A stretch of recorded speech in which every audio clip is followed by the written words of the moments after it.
Welcome everybody to this video of the Harmony Energy Scale, and this is a super important video because we're going to go through the different energy states that you and your horse can be in, how to recognize the differences between them so that way you know where you're at, and then most importantly how you can help yourself get back to the calm alert state, you or your horse, which is really important to be able to do. So we're going to kind of take you through those three different pieces. And so to start off with, just kind of in general terms, is we're going to use the colors yellow, green, red. And these are actually the colors that they're using in a lot of schools now, teaching kids about for self-regulation, which is kind of recognizing if you're in a state of mind ready to learn. So green is considered like go, calm alert, ready to learn. Red is high energy, kind of anxious state, definitely not ready to learn. And yellow is in like a low energy, kind of depressed state, not ready to learn. So in kind of simple terms, we're going to think of it as yellow, green, red. But what we want you to know is that it's a scale, and you don't just go from being calm alert to all of a sudden red. There are warning signs along the way. There are different states along the way. I mean, something might happen that might cause you to go from one quickly to another, but generally there's going to be a scale there. So for example, you could be riding your horse and you start to feel them get tense, you feel their back lift up, and they're starting to go through the phases of getting to progressing to red. Whereas, let's say you're riding your horse and all of a sudden a flock of geese fly out of the trees, okay, then you might jump there without having much warning. But most of the time there's going to be ways to feel it coming or sense it coming.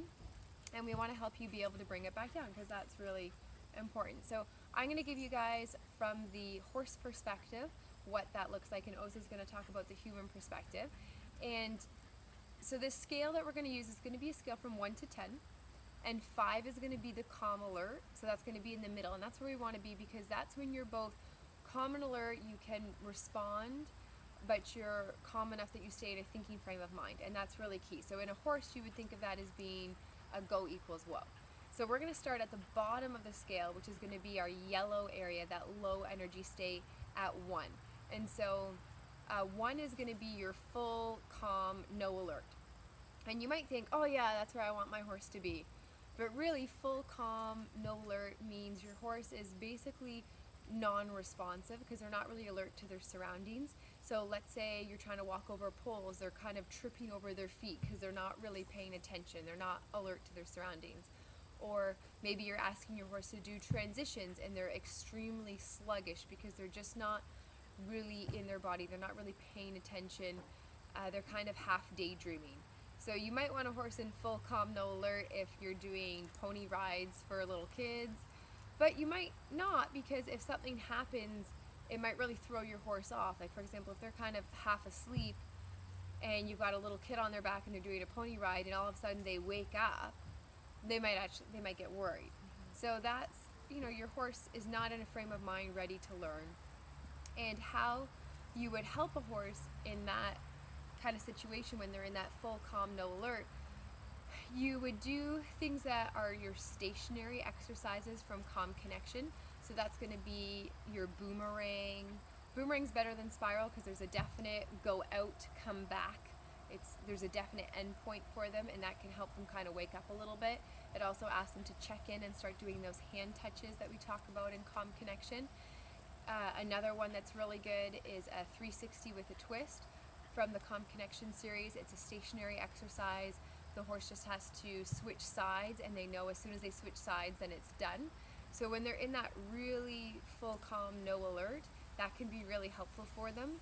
Or the other one that can be helpful is if you do your square exercise, just like one square, but you do it really slowly, and then you just slowly try to pick up your energy. So if you think of them, your horse is at a 1, you kind of want to start it at 1 with them, walking slow, turtle-like, and then you pick yourself up to be like a 1.5, maybe eventually a 2, so they kind of start to come up with you a little bit.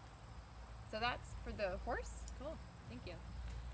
So for humans, and I would say this is probably true for a horse too, there's really 2 reasons you'd be at a 1, and one reason is literally you're just hanging out.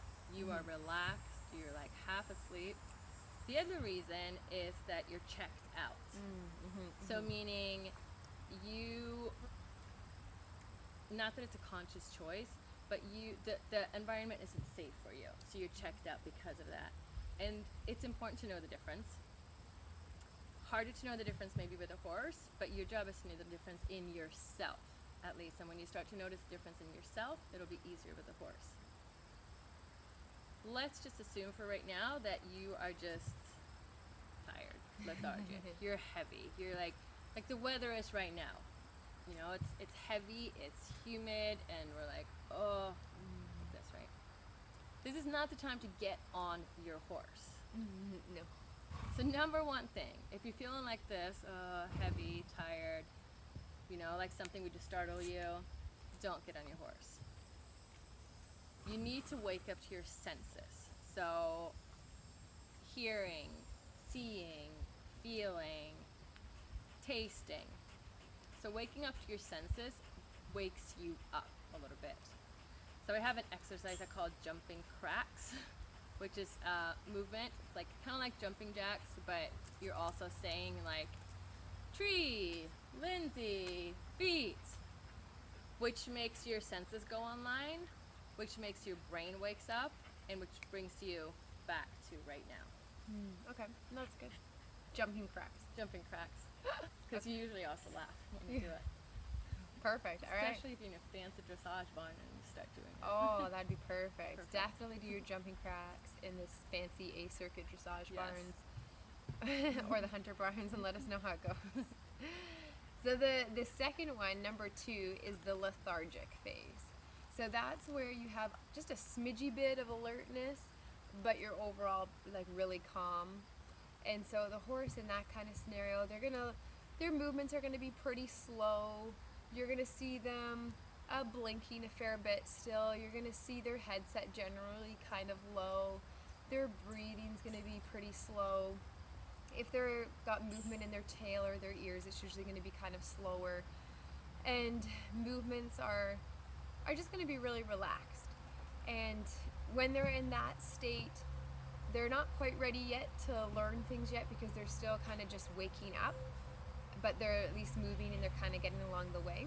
So when horses are in that state of mind, usually it's still good to stay with those stationary exercises from the calm connection exercises to help get them kind of perked up and get going. The other thing that can start to work when they're, at a 2, sometimes as they're kind of approaching a 3, is you can start to use your positive reinforcement and start some create a yes horse, because it kind of gets them like, oh, okay, yeah, like we're doing something, like there's something happening here and there's rewards involved, and gets them a little bit more excited and get them to wake up that way. But otherwise your boomerangs can still be really good for when they're a 2. Another one that can be really good when they're at a 2 is still your 360 with a twist, but you could also start to add in your spirals a little bit too, because it gets them tracking your body language, because now they're a little bit more alert, so they can start to track you when you do your drive versus your draw. So that's a couple of the things that you can do for your horse when they're kind of a 2. And then what about for the human? Cool. I love everything you just said, because it goes very much with what I was going to share. Why this is so cool to do, because horse and human need very similar things. So at a 2, you are feeling and you're sensing and you're seeing. It's just slower. So at this stage, it's good to connect to other, which if you're with your horse is your other. So being aware, so if you are doing the exercises that Lindsay suggested, being aware of where your hand or your arm meets the lead line and connects to your horse.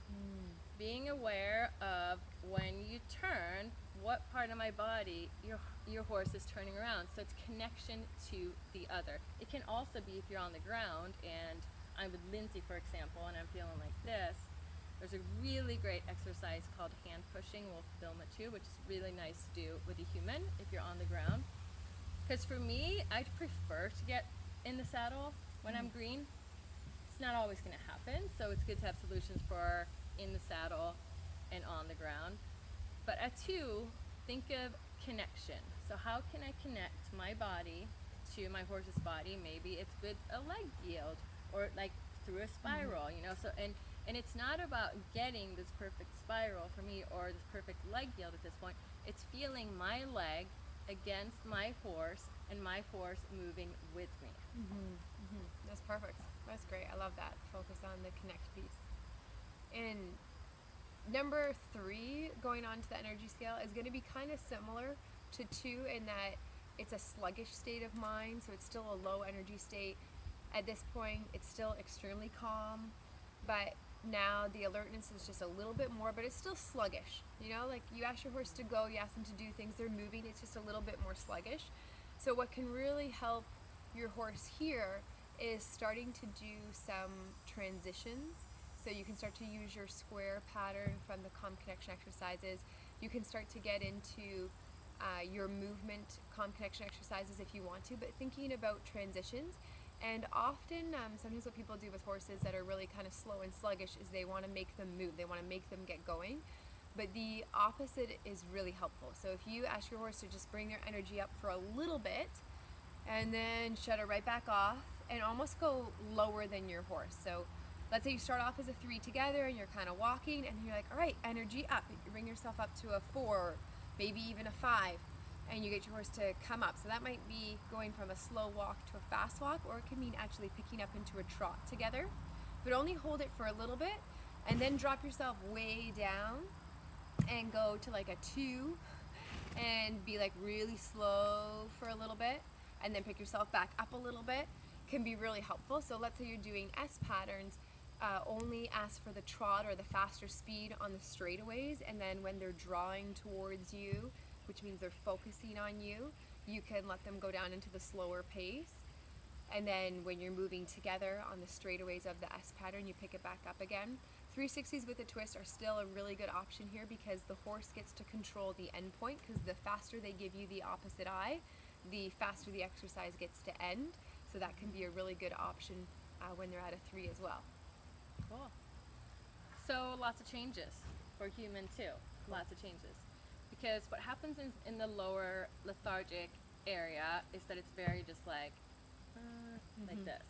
And you're right, oftentimes we like just want to bring it up, which doesn't necessarily always work, you know, because we want to bring it up the right way, which is why in the first part it's jumping cracks and not just jumping ducks. Jumping ducks has a lot of energy. This is also like I'm sensing and I'm feeling.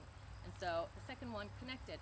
And now we're here, we're aware, just not fully online. And how we get fully online is lots of changes. Because if I just sit here and we sit here and talk to you the whole time like this, everyone is going to go into a very yellow state, right? But if we change it up and we're changing what we're doing, you don't know what's going to happen. Exactly.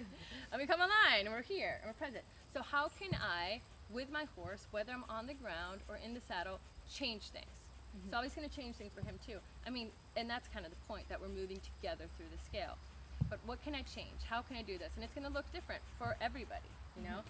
You can use Lindsay's groundwork exercises she suggested. You can use your own training, whatever you are working on, but lots of changes.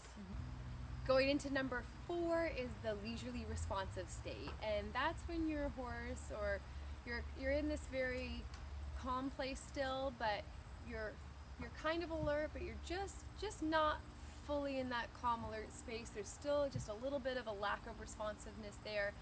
And often for the horse, this comes down to the motivation piece. So it's kind of like, yeah, I'm alert, I'm paying attention enough, I'm just not fully responsive. And for some people, you might want to keep your horse here because you don't want your horse super responsive to your aids. So if you've got horses that are teaching beginners or people who aren't fully aware of their body, you might be okay with them being in this state, because when you ask for canter, you want them to be a little bit slow to get going. You don't want sudden movements. And that's totally fine if that's where you want your horse to be. But usually this comes down to a motivation piece. And motivation, we talk about this in the video series, the 4 reasons why a horse says no, and one of them is they don't want to. And so I talk about how to get a horse motivated and what that looks like. So make sure you check out that video. It's part of the free video series, and you can take a look at that one. And it talks about how to get that horse motivated and getting them interested so they want to be more responsive. So for human, just like with a horse, this could be a really awesome state. If, for example, you're a really anxious person, and every time you ride, you're scared, and you've finally gotten to a place where, oh my gosh, I feel relaxed and good, and I'm still aware of what's happening. So maybe this is like, woohoo moment, right? This is a good thing. It's not going to be the best place for you to learn together with your horse. So if you're that person that's been really worried and this is where you're at a 4 and this is a great moment, then really enjoy this moment, right? This could be great. If you're someone who wants to learn flying changes today, probably not where you're going to want to be, right? Because you're going to need way more energy with flying changes. So let's just assume for this that you want to go into a more connected, energetic green space. Then one of my favorite tools, and you can come up with your own, but this is one of my favorite, is having a happy playlist. Music is amazing, and what happens in the brain when we listen to music is really cool. If you're into neuroscience, I highly suggest looking it up. But I suggest with a lot of people I work with that they create a happy playlist. And that playlist is a playlist that when you listen to it, like I'm like smiling, because that playlist is the one that makes you feel so good. And what happens when you feel so good is that your body feels so good, which then can move you into the more energetic green place. Awesome. Perfect. And that's really where you want to be, is when you're a 5, which is that green state, that calm alert. That's when you're both calm and alert at the same time. You're not freaked out about your surroundings, you're thinking, you're able to take things in, but you're alert, which means you're responsive, so you can react. So if I ask a question or something like that, you can answer in an appropriate kind of time frame. And so this is where we want to be most of the time. This is the perfect place to learn, because you're able to think through information that you're hearing or taking in, so you can learn new things.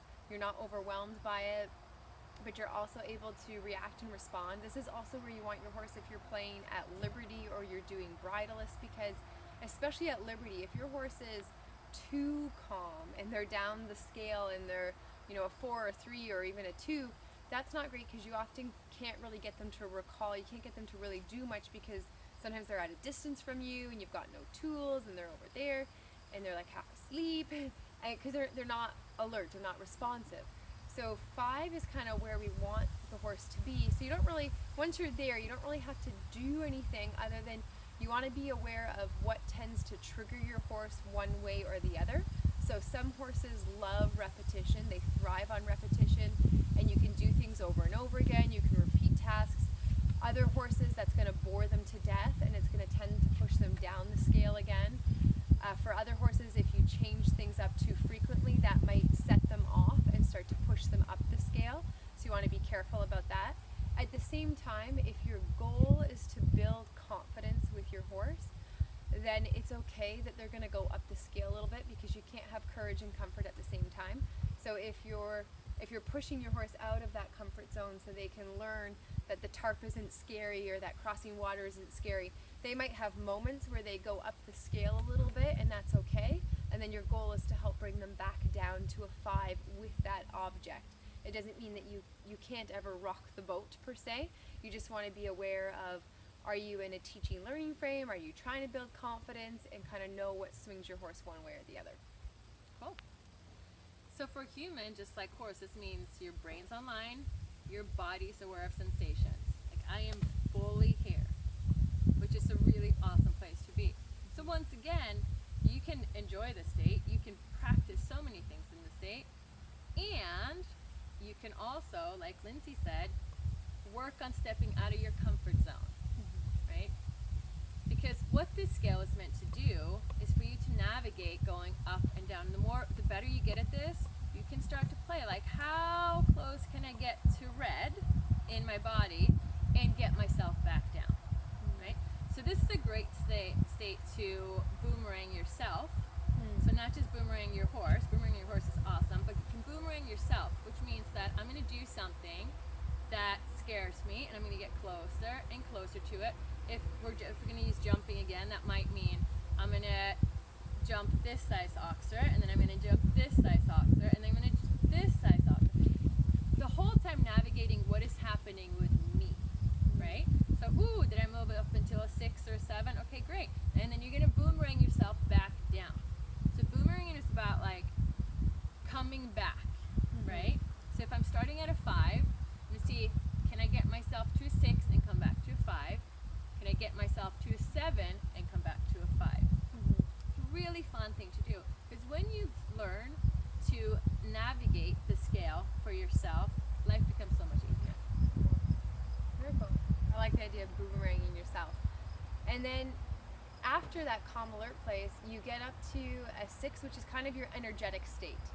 So you still have some calmness, like you're not full high energy alert, but you're thinking. You're still in a thinking frame of mind. You're just a little on the overreactive side, a little bit more on the energetic side. So it's like you ask your horse to jump and they jump a little bit more than you wanted them to, or you ask them for a transition and it's like, whoo, like they're like right there, maybe give you a little more. So for some people, this is where they want their horse. They want their horse in that energetic state because they want them kind of hyper reactive to their cues. Sometimes it can make it easier to teach a horse how to do certain things when they're in an energetic state. Like for example, if I'm teaching my horse how to spin or how to get pee off, I want them a little bit jumpy off of my cues, not in a scared, frantic way, but in a if they're a little bit more trying to give me 110% energy kind of way, they're more likely to offer that pee off so I can reward it in the right moment. So that can be a good thing. So being here might be totally fine for you, and that is totally okay. If you don't want your horse to be at a 6, at this point, what's really good for a horse is to do your stationary exercises, and you start to try to ask your horse to lengthen the amount of time that they're able to slow down. So for example, you might do your 360 with a twist, which brings them down to a full stop, and you hold it for 10 seconds. And then you go off and you do a few things and you try to do another 360 with a twist, and you try to hold the stop for, this time maybe it's half a minute or a full minute. So you're trying to grow their thresholds of being able to keep their energy down a little bit more to try to show them that's what you want them to do, but still having movement in there. Cool. So this, for the same for the human, this could be a really great state to be in, depending on who you are and depending on what your goals are. If your goals are to work with your anxiety, this might not be the spot, at least not in the beginning. If your goal is to get quick responses, for yourself and for you to be able to ride a lot of things happening under your horse, this is a good state to be in. This is also a state that's getting closer to red. So something good to do in this state, no matter what you're working with, is something called the 5 senses. And it's a tool that we'll do separate videos with tools. But it's about getting in touch with all your senses. Because what happens when we start going into red is we lose all of it, or some of it. We get this crazy tunnel vision, and it's almost like you can't hear anymore, or you can't feel anymore. And for when a horse goes there, it's almost like you don't have a horse under you. Right? I think everybody knows what that feels like. You're like, I can't, my horse is gone. So the same for the horse, right? If you go into that state, he's like, there's no rider. Yeah, right? So this is a good state to just make sure that you are aware of your 5 senses. That's good. Number 7 is an excited state. It's like a higher energy state. The horse is still somewhat in a thinking frame of mind, so they're still able to process information, but it's not a great frame of mind to be teaching them something new, but it's still okay. Like let's say you were teaching your horse to go over something scary or build their confidence. If you push them into a 7, that's not the end of the world. You can stay here and wait for them to find relaxation and come back down to a 5, so you don't have to panic and abandon ship. It's okay. Just they're in a more excited state. So for some horses that might look like they're walking really quickly, their tail might lift a little bit, their head might come up a little bit, their movements might get faster, even their ears fast, tail swishing a little bit more. The horse will still be blinking, not really holding their breath at this point because it's more of a higher energy excited state rather than getting into full panic mode just yet. Sometimes they might caw a little bit because they're kind of starting to get into a little bit of irritability, but it shouldn't be like full-blown, uncontrollable. You should be able to stop that kind of behavior. And for other horses, it might look a little bit different. Their excitability, if they're a little bit more introverted kind of horse where they hold their emotions inside themselves, it might look a little bit more like they're still, and then all of a sudden they move a little bit, and then they're still and they move a little bit. So they seem to be a little bit more sporadic almost. So, but you can still kind of see that they're able to think. And at this point, it's really good if you can try to encourage postures of relaxation. So for example, if you can get them to put their head down, if you can get them to bend through their rib cage. But if you try to do, let's say you're riding your horse and you try to use 2 reins, often you might overwhelm your horse. So you want to think about riding one side of your horse's body at a time. So that's where the calm connection exercises are perfect. Spiral is perfect in this scenario because you're riding one side of your horse's body. You've got them on a nice posture of relaxation with the shaping, so it can be the perfect pattern to put your horse on to help settle them. If you're on the ground, or even you're in the saddle, if you're using treats, that can also be super effective because sometimes when a horse is cuspy like that, they're starting to get into the full red kind of zone. They're almost at a place where treats or positive reinforcement won't help, but when they're at a 7, you can give them a treat and it can cause them to start to chew and unlock their jaw and get refocused on you, and you can use it as a place to kind of recenter them back into what you're doing. Whereas if they're higher than that, you'll notice that treats or food, positive reinforcement just won't work because they're more concerned at that point about safety. Whereas at a 7, they're still in a thinking frame enough that they're not super concerned about they're gonna die. They're a little bit concerned, but they're not full-blown survival state. So spiral, great pattern both on the ground and in the saddle. Otherwise, doing some easy wins, some create a yes horse type stuff is really good. If you're thinking about your ABCs, then head down is a really good one. Otherwise, getting your horse to do like some stretches right and left, your 1-ring bends, or your move with me and yields can be really good to do here because you're getting your horse to cross their legs, which encourages them to loosen up in their body, give in their body, and just get a little bit softer in their expression. Cool. So if you're an anxious person, this stage is like where you got to start to talk back to worry. This is where the stage where Winnie's gone like, oh my god, oh my god, oh my god, oh my god, oh my god, oh my god, right? So at this point, you can still work with yourself.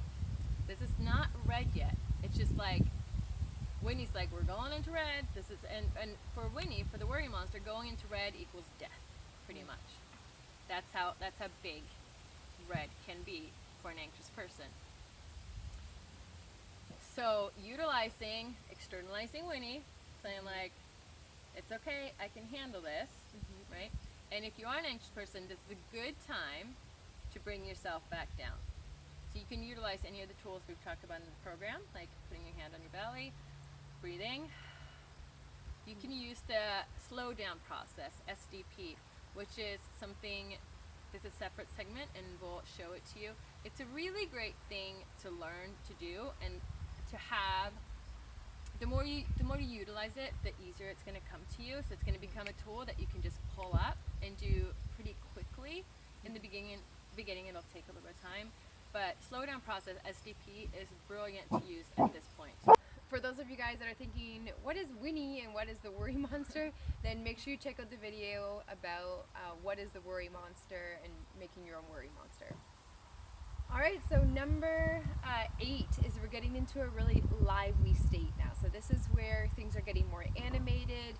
The horse is showing a lot more energy in their movements typically. They're starting to become less thinking, so they're doing things that are become a bit more reactive rather than responsive. So for example, let's say you ask your horse to go over a jump and they're kind of scared of the jump, and you're kind of pushing them and they're like, you can do it.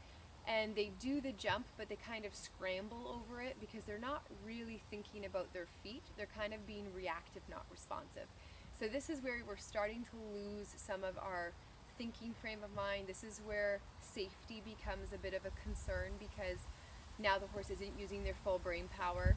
They're also at high risk for escalating into a full full-blown red situation where they get full-blown fight or flight. So we really want to take this seriously, and if you are doing something that's kind of pushing your horse into this zone, like let's say you've got your horse in a new space, or you're asking them to do something they really don't like, you really need to take a long, hard look about what kind of pressure you're putting on your horse, if you're being clear, and how you can set it up in a safe way. So for example, let's say you're asking your horse to cross a bridge, and your horse is starting to get into this really lively state where they're starting to lose their brain a little bit, starting to lose their thinking, they're scrambling, they might even be pawing, but they're pawing in like a very sporadic, like choppy movements, because it's not really well thought out. You really want to consider, is this a safe thing to do? And so if you're training your horse to do the bridge, and the bridge has rails, and there's no way your horse is going to fall off of it, or if they do, it's like really short distance, they're not going to hurt themselves, they've got their legs wrapped, you can still stick with it, but you might want to think about just taking all the pressure off and just focusing on breathing for a second, and just give the horse more time to process and think. If they're at a point where they can't even stand still, they can't even think about it, then you might want to allow the horse to back up to a distance where they can start to at least get back into a 7, so they're not in a dangerous state anymore. If this is just a general anxiety, it's not because of a bridge or anything in particular going on, then your only options here are your movement calm connection exercises, because doing stationary exercises probably are not going to work at this point. And don't try to take your energy totally opposite to your horse, because they need to kind of know that they can trust you, and if you're too different from them, they can't. So when you're doing square pattern or S pattern, if you're on the ground, because those are our 2 movement exercises on the ground, or if you're in the saddle, you've got more options. You can do spiral, you can do square, you can do S pattern, you can do boomerang. Those are all movement ones in the saddle. You just don't want to go from, okay, you're really fast, I'm going to try to slow you down, try to get the 5, try to get like a 5 energy. That's going to freak them out a little bit, because you're trying to make them calm down. So just think about it in terms of, if you were ever freaking out and somebody said to you, oh, just take a deep breath. Right? Exactly, right? You want to punch them in the face. So same thing for your horse. So you kind of want to let them move their feet, but then just be one shade closer. So as you're on your S pattern, make your turns a little faster, turns quickly, so that way it's harder for them to get too fast, and so you're encouraging better shape, but you still allow them to move, which will help settle them. And often, just by going to S pattern or spirals, you can diffuse the situation pretty quickly, as long as you know to let go of one side and you know how to do that, and you can bring them back down into a 7, and then you can continue from there with whatever you're doing. Food, typically not going to work at this point, because they're starting to get more into that fear, fight, or flight base. Cool. So at this point, as a human, you start becoming disconnected from your body and from your brain. And when that happens, you're also disconnected from your horse, right? So it's really important to know. So when you get to this point, depending on who you are, and this is why it's so important to start to know yourself and what your needs are, because it's not your trainer's responsibility to tell you, do this at this point. This is your time to say, what I need to do is do this. And I had a great example yesterday when I had this awesome ride on my horse, and then Lindsay came into the ring with her 2 mares, and my horse, like, his head was just like, and I would be like, let's go this way, and he's like, the mares, right?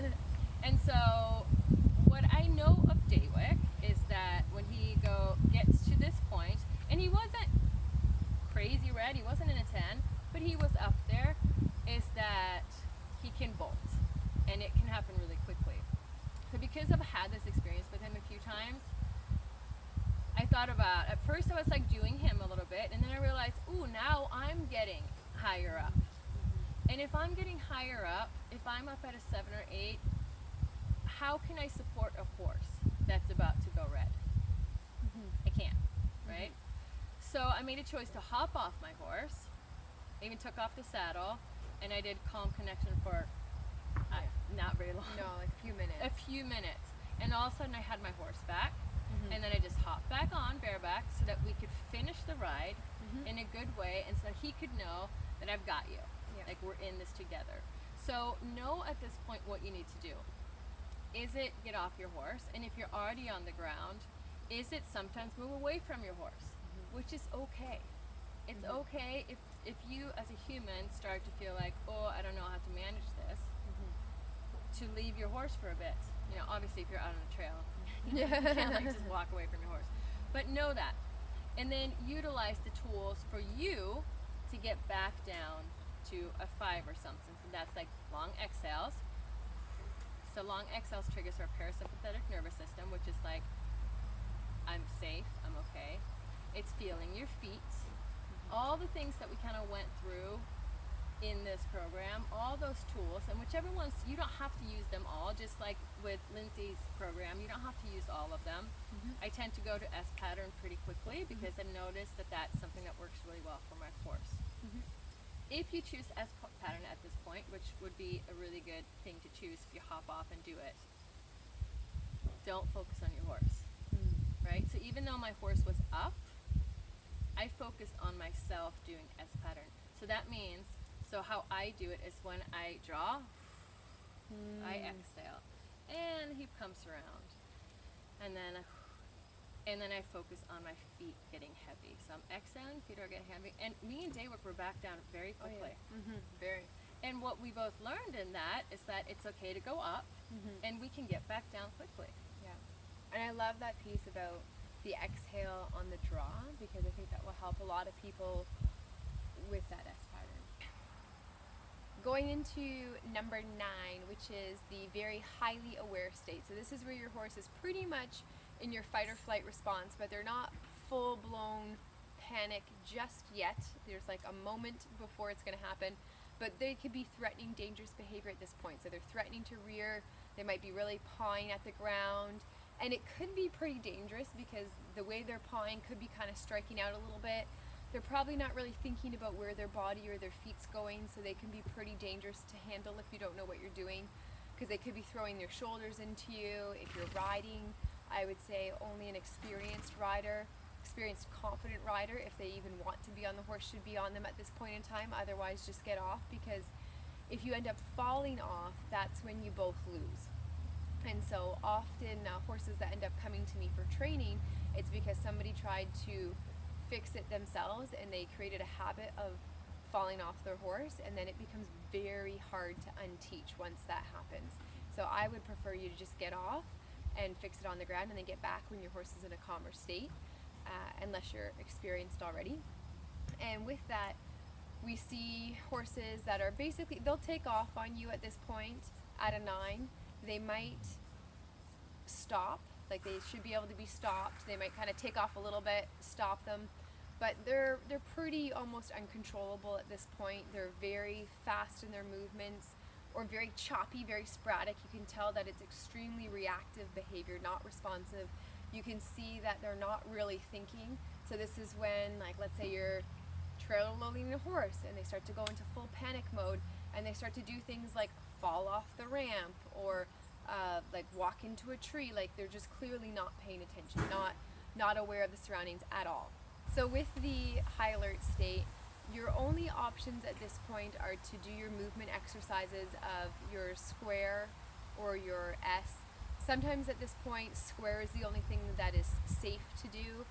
And if you're on the ground, you really want to make sure that you're using the connection spot, so that way you're kind of keeping the shoulder out, keeping the shape, keeping yourself safe.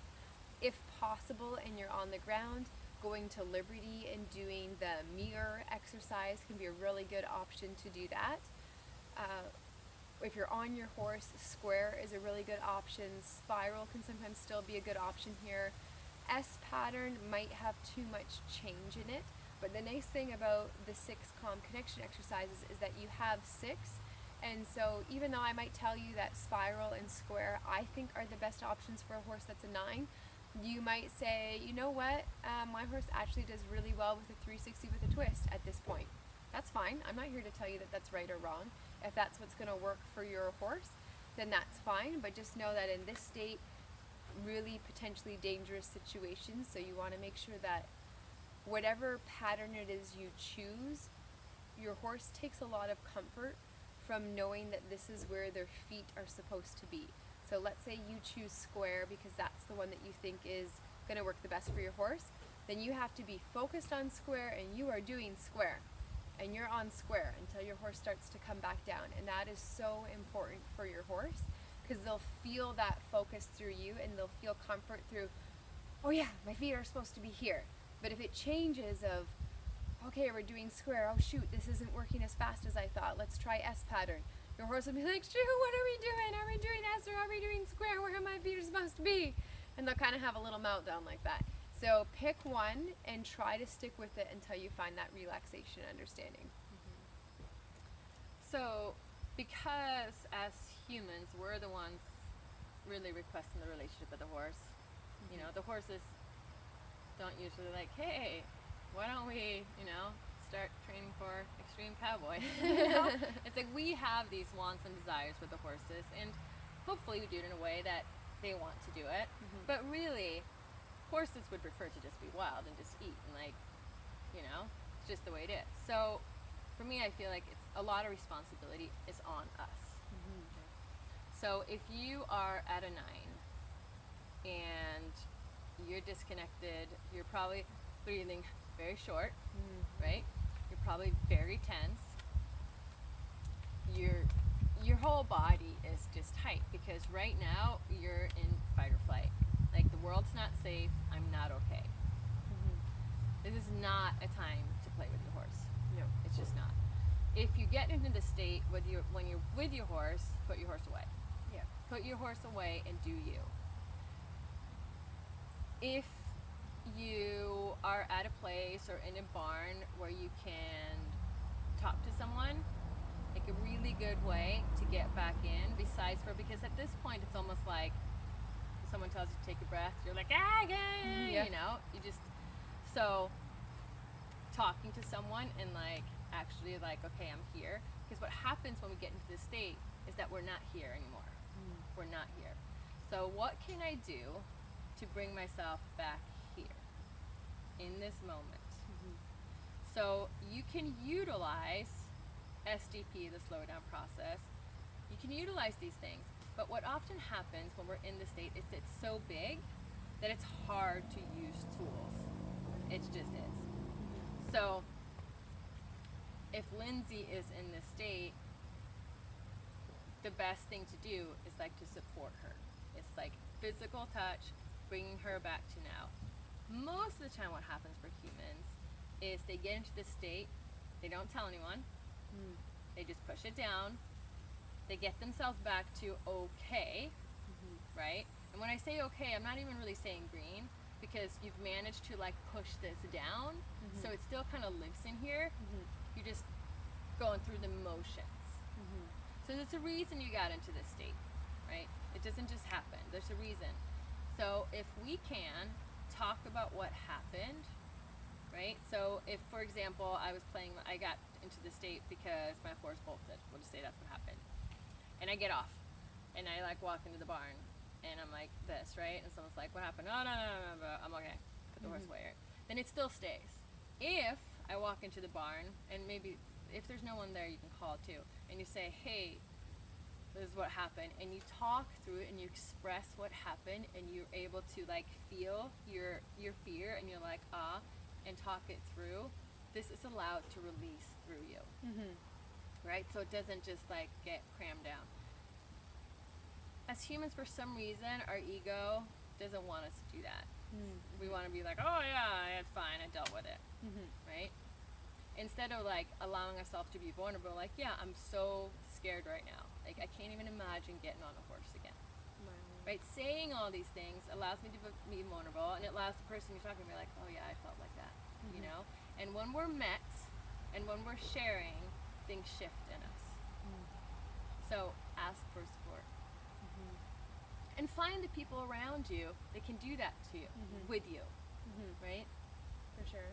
And just to kind of add to that, so if something happens, let's say your horse did bolt on you and you're now in that state and you need to go get support for you, also get support for your horse too. That would be a good time to have a good coach out or a trainer or somebody who's able to help. And sometimes what I'll do for students is depending on where they're at, 9 you're pretty high, you're pretty far gone.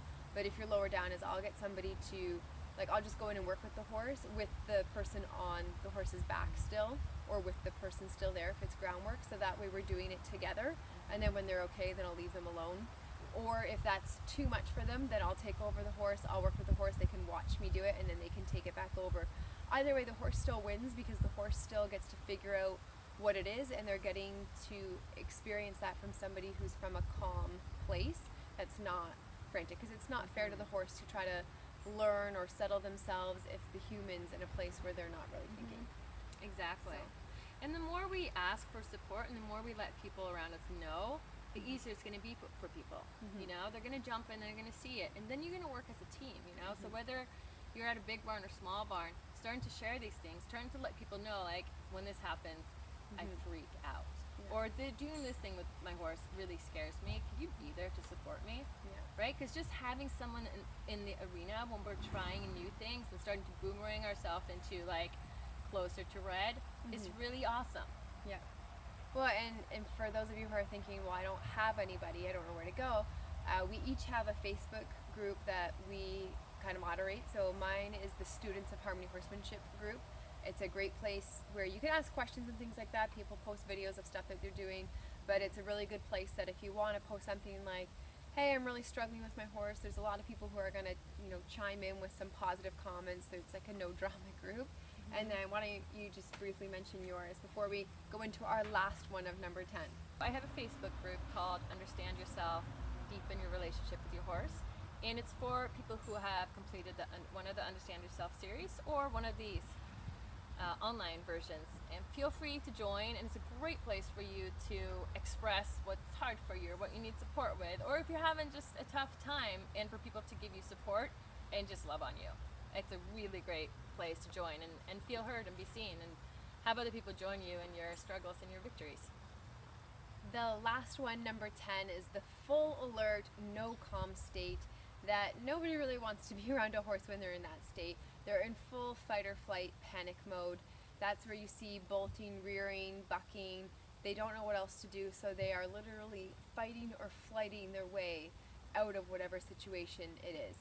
And some horses have little tells before they're going to hit this full-blown 10. Sometimes they lift their back, they really hold their breath. You see them where they're not blinking anymore, like they kind of just hold their eyes. And I'm not talking about the whites of the horse's eyes, because sometimes people say, oh, when they're scared you see the whites of their eyes. I'm just talking about holding their breath and not blinking, like just kind of like this kind of look. And that's kind of the precursor, and all of a sudden it's full-blown fight or flight panic mode.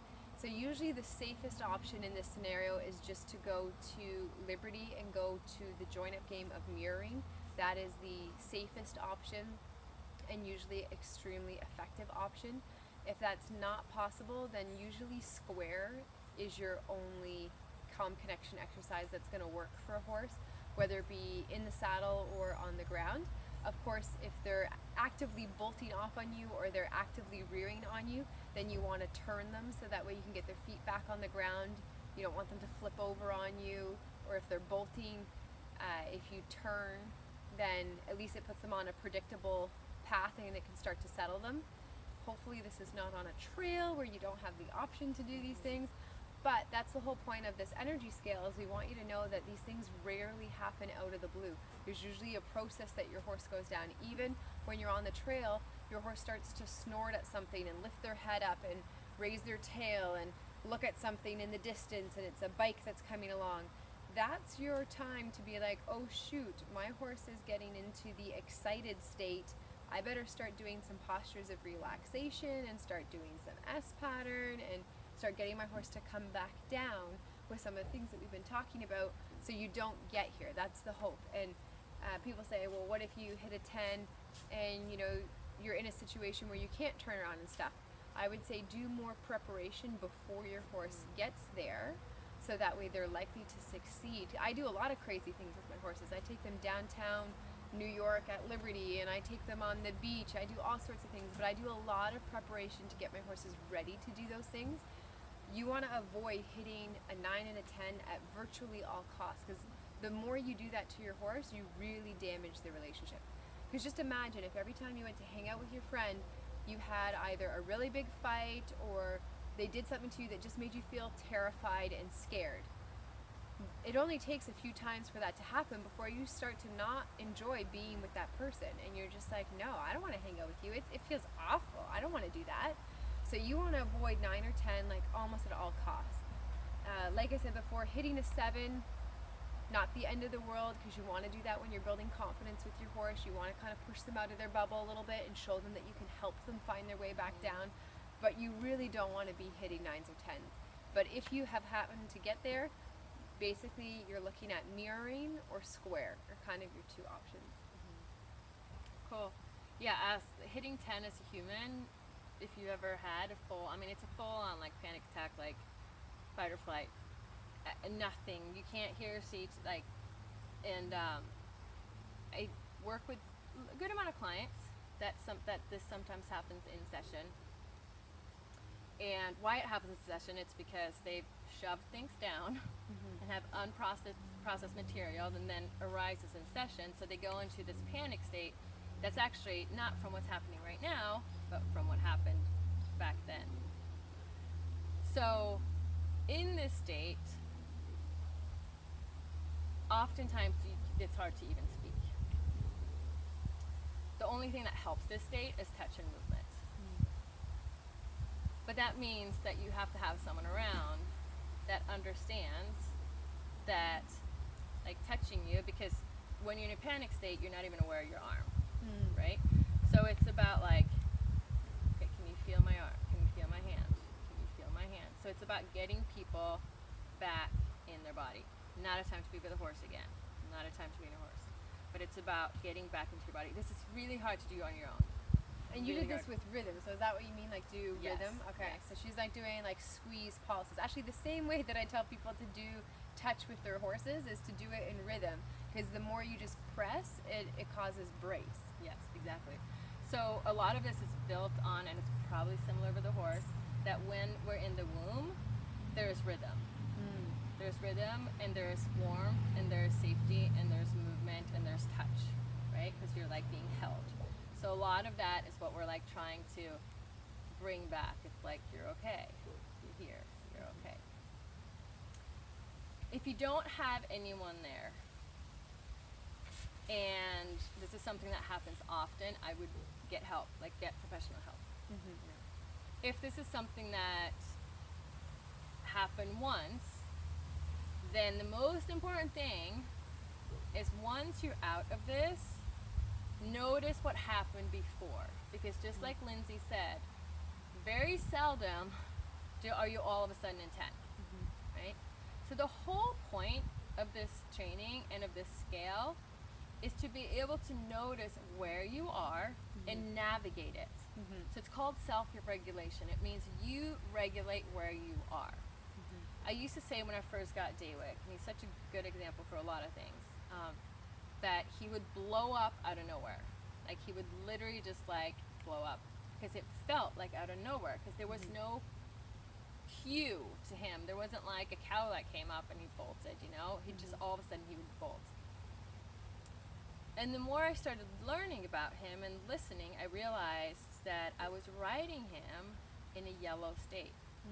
And because he was in a yellow, he was still listening. I think he'd learned to do this. He was still listening to my cues and responding to my cues, probably a little slow, but he was still listening. But because he was in a yellow state and kind of checked out, something small like a fly or something could literally throw him, because it came out of nowhere, right? So learning to know where I'm at, where my horse is at, is key to growing together. No, it's perfect. And I love how you phrased it, of the purpose of this video and this energy scale is to help you navigate, help you discover where you and your horse are at on this energy scale, and navigate based on that. So whether it's you or your horse, and hopefully one of you is at least more stable. So there is a saying that green on green makes black on blue, and what that means is a green horse with a green human makes bruises. And there's a good reason for that, just because you know, if you have a horse that's prone to getting into, you know, 7, 8s, or 9s, then you want to at least be with a human that's good at keeping their energy in check. Because if you have a habit of also getting into 7 or 8s or 9s, nobody's going to be there to bring you guys back down. So it's going to be a bad combination. So you want to make sure that you have appropriate support from whoever, you know, whether it be a coach or a therapist, whatever program it is that you need to help you out. But we hope that this energy scale makes sense to you, that you enjoy it, and that it helps you navigate what's going on with you and your horse, and so you can find your calm alert, because it's a lot of fun to be in your calm alert, to be in that green state, and then you get to do a lot more together. So Yeah, have fun with it. thank you guys for watching.